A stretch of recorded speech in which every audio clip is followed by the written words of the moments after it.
Forgiveness वही देना emotions. Thankfulness, हमेशा थैंकफुल रहो।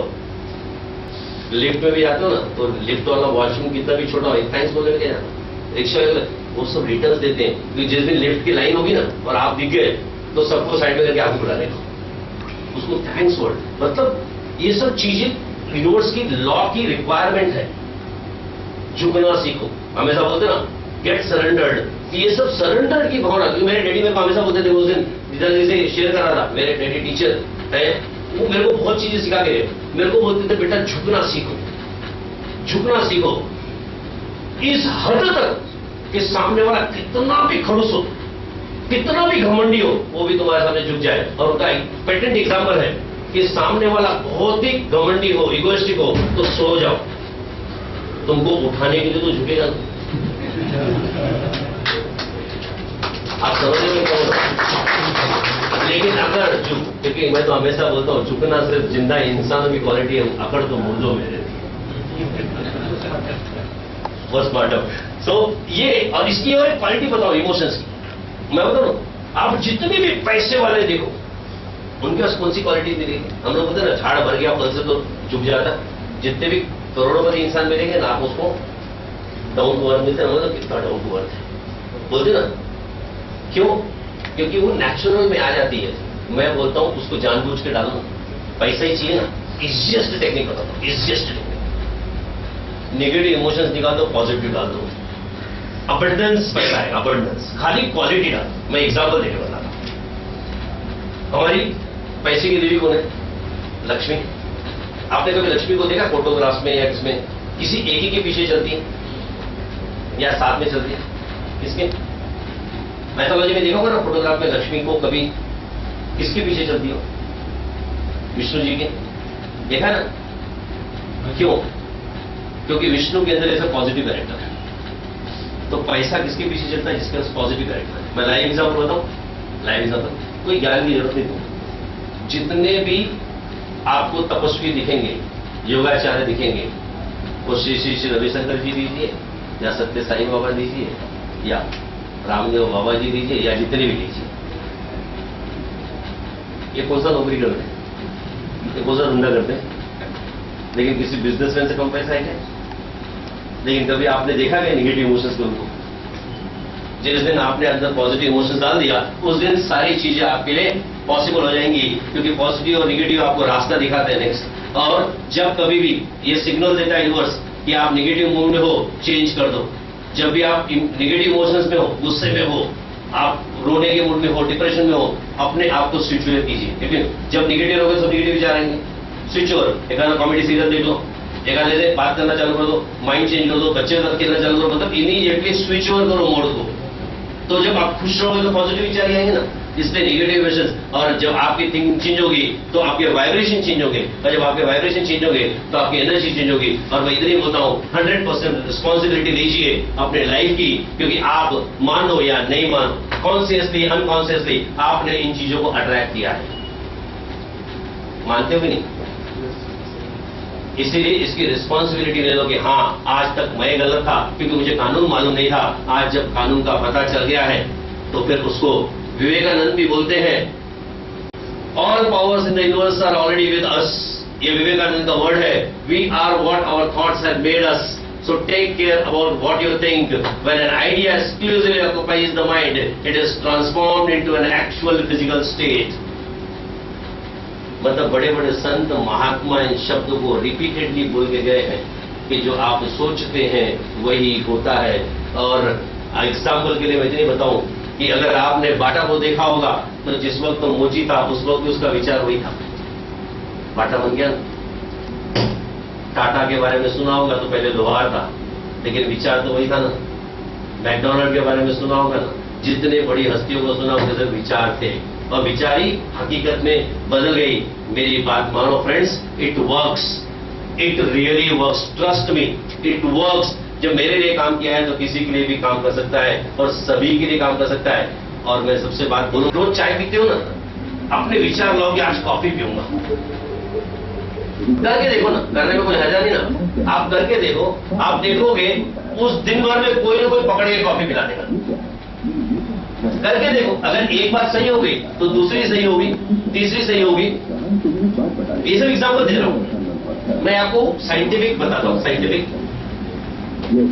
तो वो फील्ड में दौड़ रहे थे और उस टाइम पे उसकी मसल्स की एक्टिविटी उन्होंने चेक की, और ये साइंटिफिक मेथोडोलॉजी ने एक्सेप्ट किया है कि दोनों टाइम, जिस वक्त वो रेस में भाग रहा था और जिस वक्त वो मन में भाग रहा था, दोनों बार जो फ्रीक्वेंसीज थी मसल्स की एग्जैक्टली वही थी।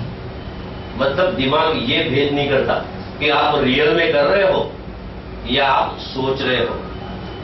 मतलब माइंड जो बोलता है बॉडी को करना पड़ता है। अगर आपने विजुअलाइज कर लिया कि मेरे को प्रमोशन लेना है, 2012 तक ये प्रमोशन मेरे को मिलनी चाहिए, या 2012 तक 2 करोड़ रुपए मेरे पास चाहिए, और आपने उस टेक्निक को, प्रैक्टिकल सिखाऊंगा मैं आपको, उस टेक्निक को खाली फॉलो किया, मुझे मालूम नहीं कैसे होता है, लेकिन रिजल्ट आपको बताऊं, आपकी माइंड ने उसको एक्सेप्ट कर लिया तो आपको बॉडी को उस डायरेक्शन में दौड़ाना चालू करेगा, उस बिजनेस लाइन में आपको लाएगा, उस अपॉर्चुनिटी के पास पहुंचाएगा, उन लोगों से मिलाएगा, ऐसे फाइनेंसर को मिलाएगा कि आपको पता भी नहीं चलेगा कि आपने कब बिजनेस चालू किया और कब सक्सेस पाया। मैं आपको एग्जांपल मेरा लाइफ देता हूं। जिस वक्त साइंस को समझा, मैं छोटे छोटे टेस्ट करता था अपने ऊपर, तो मुझे ऑथर बनने का शौक था, किताब लिखने का शौक था, लेकिन टाइम नहीं, बहुत बिजी था।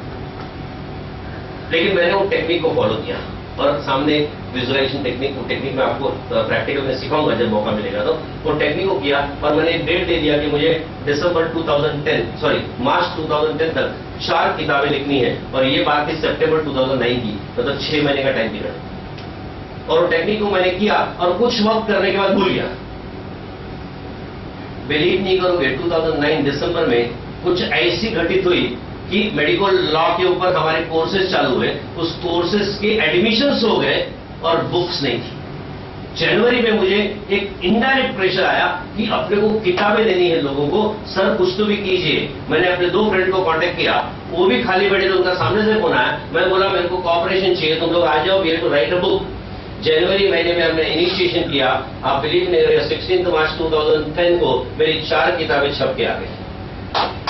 मतलब वो टेक्निक सिर्फ काम आई, और बाद में मैंने देखा कि ये तो होता है, और अब 8 वॉल्यूम्स है मेरी लॉ ऑफ मेडिसिन की। कहने का मतलब कि यू हैव टू विजुअलाइज, चीजें आपके साथ घटित होती हैं, आपको इतना ही बोलूंगा कि आपके थॉट्स ही आपके एक्शंस हैं, और आपके एक्शन एटीट्यूड से बनते हैं और उसी से सक्सेस होता है। और थॉट्स कहां से आते हैं? माइंड से, और माइंड को थॉट्स पूछते थे अपने सेंसेस, 5 सेंसेस अपने जो है उन सेंसेस से रिसीव करते हैं। अगर आपने पॉजिटिव को रिसीव किया तो पॉजिटिव होंगे, आपने नेगेटिव को रिसीव किया तो नेगेटिव होगा। आप समझ रहे ना? उस रिसेप्शन से आपके थॉट्स बनते हैं, थॉट्स ही आपके एटीट्यूड को बनाता है, आपके शब्दिंग, आपको पोलाइट, आपके बारे में जो तारीफ करते हैं, जो भी होते हैं, और वही चीज आपको सक्सेस देती है। और ये सब चीजें पॉसिबल कब है? जब आप पर्सनल मीटिंग्स करो, आप सेमिनार अटेंड करो। अगर आज आप यहाँ नहीं होते तो ये नॉलेज मिलता था क्या? तो आपने अपने बॉसेस को टॅक्स देणार की बरं झालं बोलवलं तुम्ही, जबरदस्ती का नहीं आलो पण फायदा झाला। आप समझ रहे ना? कहने का मतलब कि you learn only in the seminars and training program, because learning should be the ongoing process. मैं हमेशा बोलता हूँ, because I believe in that, कि till the death you should be student. ज्या दिवशी शिकायला बंद केला त्या दिवशी आयुष्य संपलं.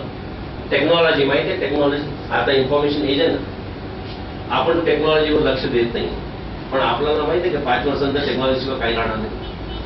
कॉम्प्युटर तुम्ही शिकायला भीता, कोणी सांगितलं तर हात लावत नाही, पण 5 वर्षांनंतर तुम्ही किती एज्युकेटेड असा, तुमचा नातेपुता काय म्हणणार की माझ्या बापाला, माझ्या दादाला काही नॉलेज नाही, इलिटरेट आहे. कळलं? म्हणजे टेक्नॉलॉजीचा तुम्हाला सांगतो फास्ट किती आहे की आज फायनल इयर मध्ये पोहोचणारा मुलगा फर्स्ट इयर मध्ये जे शिकलेला तो आउटडेटेड आहे. एक्झाम्पल देतो, आपल्या वेळी व्हीसीपी व्हीसीआर होती. आज लग्नाचं कॅसेट बघण्यासाठी आपल्याला व्हीसीपी व्हीसीआर भेटतो ना. किती वर्ष आधीची गोष्ट आहे? 4-5 वर्ष आधीची गोष्ट आहे. सीडीज, डीव्हीडीजचा जमाना होता. आजकाल मायक्रो झाले. कोटेक रोल नाव ऐकलं ना? मोठी कंपनी होती. आज तुम्ही रोल घ्यायला जाता का डिजिटल कॅमेरा नंतर? किती वर्ष आधीची गोष्ट आहे. म्हणजे आज जे आहे उद्या नसणार, म्हणून तुम्हाला सतत शिकत राहावं लागेल. तर शिकणंच तुम्हाला जिंकायचं असेल तर हे सगळं आपल्यामध्ये क्वालिटी टाकायलाच पाहिजे. आणि आज मी जे तुमच्या समोर प्रेझेंट केलं याच्या बाबतीत एवढं सांगेल की ज्यावेळी मला कळलं त्यावेळी माझ्या मनात पण हा स्टोरी ऐकल्यानंतर विचार आला. ही स्टोरी मी तुम्हाला सांगतो की हा एक मुलगा फॉरेनमध्ये स्टार फिश, आपल्याकडे फिशेस आहे ना, तसं फॉरेनचा समुद्री किनाऱ्यावर स्टार फिशेस जातात आणि ते लहरी येतात ना, तर भरपूर लाखोचे फिशेस बाहेर येतात. ते एक मुलगा तिथून जात होता ते शिशोरून आणि एक एक फिशला उचलून तो पाण्यात टाकत होता. तेवढ्यात 2 लोक तिथून पास होत होते. त्यांनी त्या मुलाला विचारलं की बाबा तू काय करतोस हे, एवढं लाखो आणि करोडो फिशेस मरतायत, तर तू 1-2 ला वाचवून काय करणार, म्हणजे तू जे फेकतोय. तो मुलगा एवढंच सांगतो की ते लाखो लोकांचं काय होणार मला माहित नाही, पण एकाला ज्याला मी समुद्रात परत टाकलेला आहे त्याला तर मी जीव दिलं. I have given a right to that guy, so same happens with me. मुझे ये मालूम नहीं कि 100, 125, 150 में से कितने लोगों को फर्क पड़ेगा, लेकिन मुझे एक चीज मालूम है कि इसमें से एक आदमी को भी मैं बदल पाया.